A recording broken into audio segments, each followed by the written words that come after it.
Hey everybody, welcome back. It's another episode of the Forever Mighty post-game show. Stumbling over my words, just like the Ducks stumbled into this game. Awful showing here for the Ducks that should be desperate and trying to gain a bunch of steam and roll into this playoffs. I don't know, Eddie. A 4-1 loss at the hands of the Canucks, who are basically fighting for Dahlin in the draft, is not a good showing here by Anaheim, huh? No, I mean, it's probably one of the worst losses of the season, to be honest, just because of the timing of it. I mean, the Canucks have been playing spoiler their last few games. They beat Dallas 2 nights ago and really ended their season, essentially, and now they come and face the Ducks and put a wrench in their plans in making the playoffs. I can hear you yawning, so we all know how boring this game was tonight. I was glad it was audible. I was hoping you'd hear it, because I'm like, that's how I felt throughout this. It was just not much more that you could put on that other than they just looked like they were tired and they were slow. I felt like coming into this first period, they just didn't have their legs about them. They didn't seem interested in engaging in this game. And the Canucks do a great job as the game move on by clogging up the neutral zone and preventing any sort of real offensive chance. But there's enough guys in this lineup to make a difference, and they just couldn't get it done tonight. Hitting into the pregame notes, and all the speculation about Tory Terry as he signed an entry-level contract yesterday with the Ducks. He would get a start tonight in Vancouver. And he kind of slotted in where we had kind of hoped he would. So, we would look like we were smart for a minute. And he was actually paired with Henrique and Kasha to start the game, moving Nick Ritchie to the fourth line. Scratches for tonight were Holzer, Kelly Vermette, JT Brown, and Andy Walensky. And, of course, our Vezina goaltender John Gibson would get the nod in net against Jacob Markstrom. Do you have anything to add in here, or do you want to get this cruising? I just want to get it cruising. I just want to get through this recap as quick as we can, because it was such a disappointing game. I mean, post-game notes are much more fun. Yes, exactly. So let's kick it off with the intro here. Trying to get by Benning. Darnell Nurse left it in the corner, gets left center. Terry scores! Tory Terry! Ilya able to shake away from Solani. It's given away to Solani around in front. Score! Teemu Solani with the steal. And the fans want one. Score! Off the floor! Paul Kariya!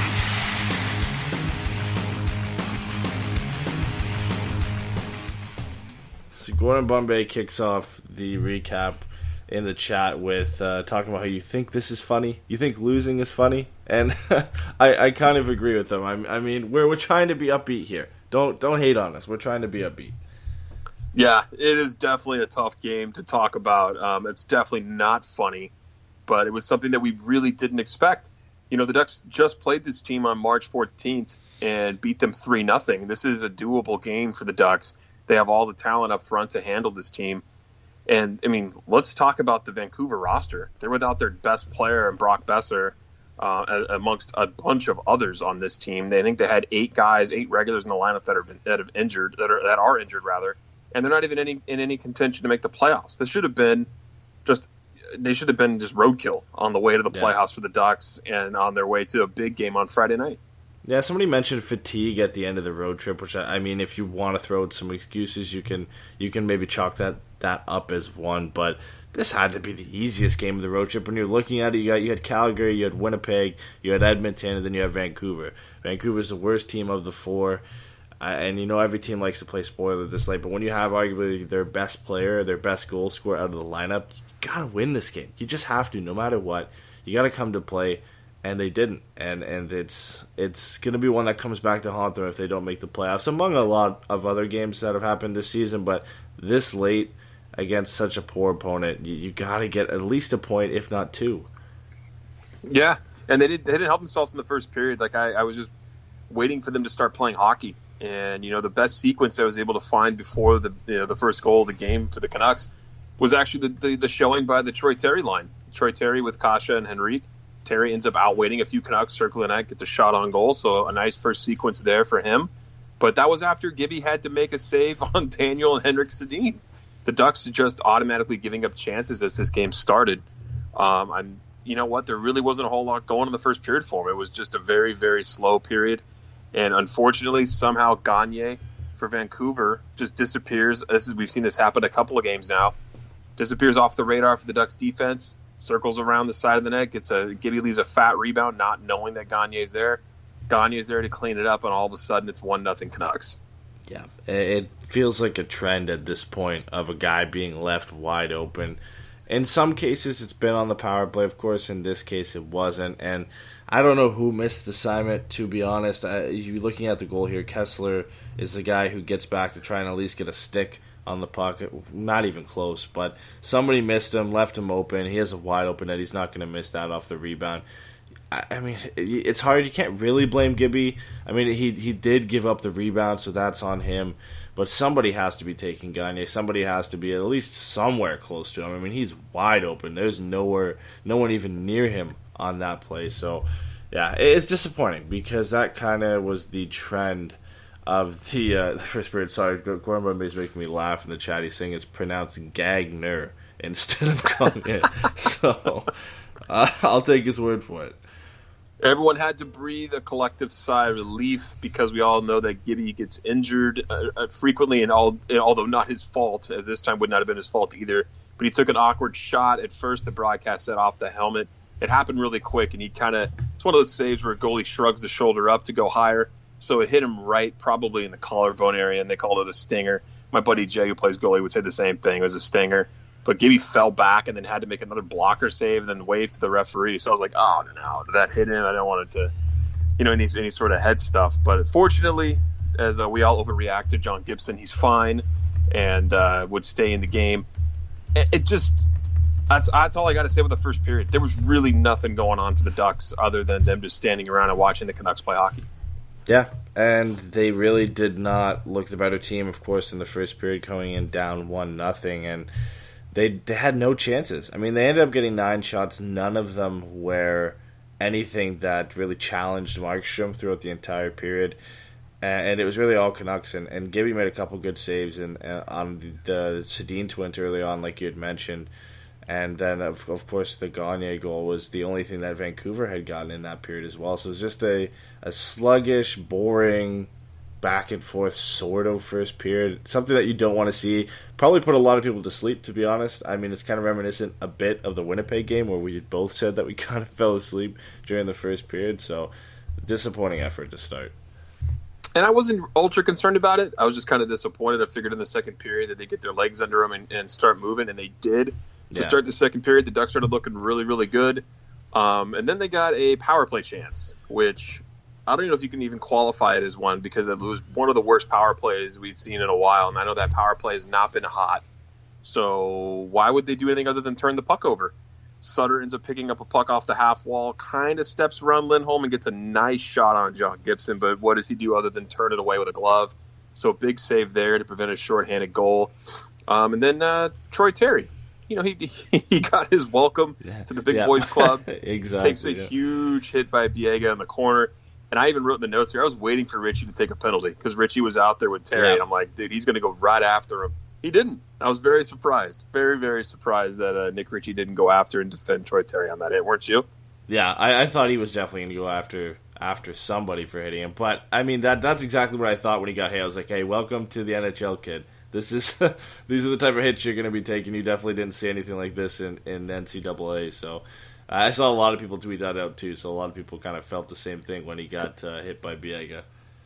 He got kind of hit a bit. I felt like he was targeted somewhat. Being the new guy on the block. It's just what happens. It's like your initiation coming into the big boys club. So Troy Terry, no worse for wear. Played the rest of the game without a problem.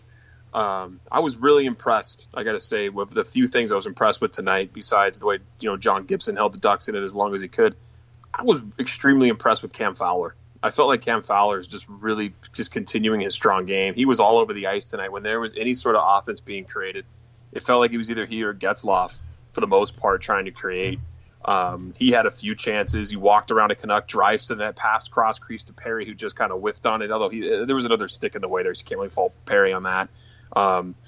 They were getting their chances there, but they would wind up coming up empty. And then the biggest thing that I could take out of this is they got the biggest break of the night. and it didn't end up helping them. But in the second period, there was a turnover, and it was a 2-on-1. Henrik and Daniel, toes saved by Gibson. Puck ends up going around the other way a few seconds later, and Cogliano gets the break of all breaks. Puck wraps around the seamless glass off a stanchion somehow as Markstrom goes back to play it. Bounces right out in front, and it was wrapped to the bow, and it was 1-1 thanks to Cogliano's empty netter. Yeah, they didn't deserve it, but they got it. They got back in this game somehow with the bounce off the stanchion because Markstrom played pretty well in this game, and he kept the Canucks in it at times where they didn't look that great. He made a couple good saves. I remember Cogliano having a chance off a nice setup by Getzlaf where Markstrom made a good save. So he played pretty well. This is a goal any day of the week for anybody, including Cogliano. He has an empty net to throw it into. And when you get these bounces, you're hoping that this is what turns it around. I mean, they go into the end of the second period tied at 1. You had to expect that after somewhat of an uptick in play in the second period, that they would come out in the third and be ready to go. Of course, that wasn't the case, but when you get these lucky bounces and you get a goal like this, you got to take it and run, and they just didn't do that. No, they didn't, and I expected the same sort of third period that the Ducks played against Edmonton. I really expected them to come out with a fire lit under their butts to get this team moving and try to get these 2 points, or at least hang on and get a point in overtime. Just wasn't the case. The Canucks come out, and then early in the third period, Alex Biega gets pretty lucky on his shot, honestly. Shot from the point, looks like it got deflected a couple of times. Just 3:03 into the third period. All of a sudden, it's 2-1 Canucks. I think it might have glanced off of Boschman in front of the net, too. I couldn't really tell. Yeah, Randy Carlyle was super pissed about this. Yeah, it was a high stick. Let's talk about this one a bit, because I've got, if you guys are listening here and you follow us on Twitter, we had a GIF of this, and it kind of slows it down. I don't know which Canucks player it is, but somebody has a stick that's pretty high, and it really, really looks like it gets deflected in by a Canucks player and goes in. There was some question that maybe it hit Boschman in front, but the initial deflection where the puck actually dips down, it looks like it hits a Canucks stick, and they don't even really review it for that long, and Carlisle was a little bit pissed off, but it was like, a 10-15 second review on what could have been a high stick on a go-ahead goal. I don't know how they didn't look at this any bit more than they did. No, you think they would, but unfortunately for Carlisle, he can't challenge it. It's not interference. Yeah. It's not offside. So there was nothing he could do there. It was all up to the officials, and unless there was another phone call from the Situation Room in Toronto, which apparently there wasn't, it was all decided already, and that's it. I mean, I saw the GIF too. It looked like it was really close to being a high stick, and I know that it's the further away from the net, the harder it is to judge. Obviously the stick height. But it's just a really unfortunate break for John Gibson. He didn't have a chance. There was all kinds of traffic in front of him. Yeah. And the Ducks just never recovered. I felt like they just never had a chance to recover on this. They didn't get many chances after this. Move it along here to 8:30 of the same period here in the third. And Brandon Sutter blocks a shot by Ryan Kessler, and he's off to the races. Kessler, I mean, even Eric Stevens tweeted out, the guy with a bum hip, not Kessler's fault. He just can't skate with these guys right now. He's injured. And Sutter goes all the way back down in on Gibby. Kessler was going to take a penalty because he kept hooking Brandon Sutter, trying to take him down. Maybe giving Gibson a chance at maybe they get a power play or a penalty shot, most likely in that case. Sutter misses the first shot. Gibby goes swimming and then is not able to scramble back up. And then Sutter has enough time to grab the rebound and come back because Pettersson picked the wrong side to defend on. Just a mishmash of play. And all of a sudden it's 3-1 Vancouver. Yeah, that's what I was going to hit on right there, is Pettersson really didn't do a good job of picking the right side coming back on his back check. That if you had to pick a more noticeable play where Pettersson's made a mistake since coming up, I feel like it's this one, because there was, you saw where Kessler ended up behind the net on the other side. He skated around Gibson. I'm not sure why Pettersson made the decision to skate to the same side. Maybe he didn't think that the puck was going to come right back to Sutter. Maybe he thought it was going to be a goal. I think Kessler thought it was probably going to go in right off the bat. But you've got to make a better effort to come and back check on Sutter just in case there's a rebound. He had way too much time, way too much time to gather his own rebound and toss it into the empty net. And it just kind of summed up the entire play in the entire game for the Ducks. Just a lackluster effort. Not really anything going. They didn't really have any drive in the third period to try and get back in this game, especially after the goal from Biega. So, you want to chalk this one up as a one-off. and hopefully you can move on from it. But when you're this late in the season and every point matters,